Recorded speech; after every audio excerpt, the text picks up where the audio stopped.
First, train yourself to tolerate uncertainty.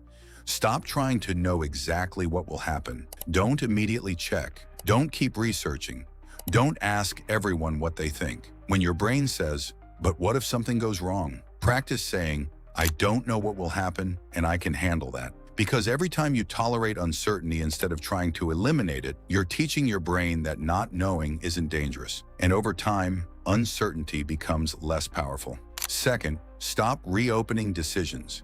If you've made a reasonable decision, stop putting it back on trial. You chose the course, you sent the message, you made the plan. Unless new information appears, leave the decision alone. Because repeatedly asking, "Did I make the right choice?" doesn't always create better decisions. Sometimes it just trains your brain to doubt every decision you make. Third, separate thoughts from facts. Not every thought deserves to be believed. Your brain might say, "They haven't replied. They must be upset with me." But what do you actually know? They haven't replied.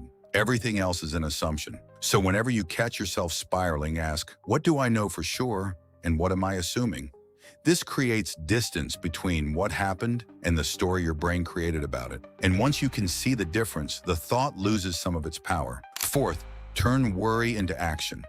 When you're overthinking a problem, ask, "Is there something I can actually do about this right now?" If there is, do the smallest useful thing. If you're worried about an exam, study for 20 minutes. If you're worried about your future, work on one skill.